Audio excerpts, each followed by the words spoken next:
ભરૂચની દુષ્કર્મ પીડિતા માત્ર 10 વર્ષની આ માસૂમ બાળકીએ આખરે હેવાનિયતનો ભોગ બની પોતાનો દમ તોડ્યો।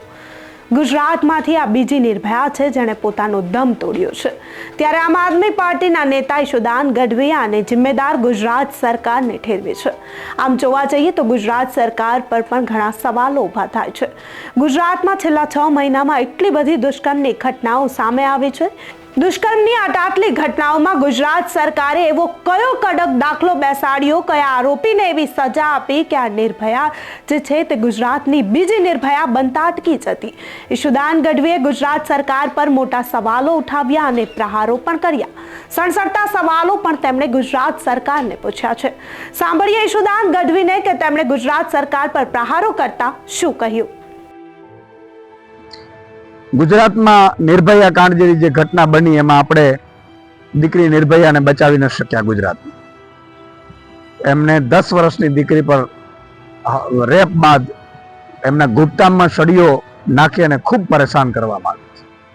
આટલી વિકૃતિ સાથે એ આજે દુઃખદ ઘટના બની છે। ભગવાન એમના આત્માને શાંતિ આપે। પણ છેલ્લા 1 મહિનામાં 20 થી 25 ઘટનાઓ એવી બની છે કે જે ખરેખર કંપારી છૂટી જાય। નાની નાની બાળાઓ સાથે બળાત્કારો થઈ રહ્યા છે, એની હત્યાઓ થઈ રહી છે। તમે કલકત્તામાં જ્યારે ઘટના બની ત્યારે મુખ્યમંત્રી ધરણા ઉપર બેઠા હતા। શું આવતીકાલે મુખ્યમંત્રી ધરણા ઉપર બેસશે ગુજરાતની નિર્ભયા માટે? આપણે વાતો બહુ મોટી મોટી કરીએ છીએ, પરંતુ ગુજરાતમાં કાનૂન વ્યવસ્થા સદંતર નિષ્ફળ છે। મુખ્યમંત્રી અને ગૃહમંત્રી કાનૂન વ્યવસ્થા સંભાળવામાં પણ સદંતર નિષ્ફળ નીવડ્યા છે। આજે ખૂબ દુઃખ સાથે કહેવું પડે છે કે કયા શબ્દોમાં અમને આપણે શ્રદ્ધાંજલિ પાઠવીએ। સવારે 1 થી 5 વાગ્યા સુધીમાં તમામ જિલ્લાઓમાં આમ આદમી પાર્ટી ગુજરાતની નિર્ભયાની આત્માને શાંતિ મળે એ માટે શ્રદ્ધાંજલિનો કાર્યક્રમ, કેન્ડલ માર્ચનો કાર્યક્રમ કરી રહી છે।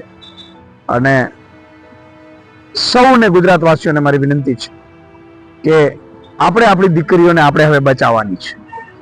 આપણી નિર્ભયાઓને આપણે બચાવવાની છે। આ ગુજરાતની ભાજપ સરકાર ઉપર હવે વિશ્વાસ રહ્યો નથી। ગુજરાતમાં હવે દુષ્કર્મની એટલી બધી ઘટનાઓ બની ગઈ છે કે સવાલ અહીં થઈ રહ્યો છે કે ગુજરાતની દીકરીઓ હવે સુરક્ષિત ક્યાં છે। આ ગુજરાતની દીકરીઓ ઘરમાં પણ સુરક્ષિત નથી। ગુજરાત સરકાર પર ખરેખર શરમ પણ આવે છે, અનેક સવાલો પણ થઈ રહ્યા છે। ત્યારે ઈશુદાન ગઢવીએ જે ગુજરાત સરકાર પર સણસણતા સવાલો કર્યા, મોટા આક્ષેપો કર્યા, તેને લઈને તમારું શું માનવું છે અમને કમેન્ટ કરી ચોક્કસથી જણાવજો, તથા અમારી ચેનલ નિર્ભય ન્યૂઝને લાઇક, શેર અને સબસ્ક્રાઇબ કરવાનું ભૂલશો નહીં। આભાર।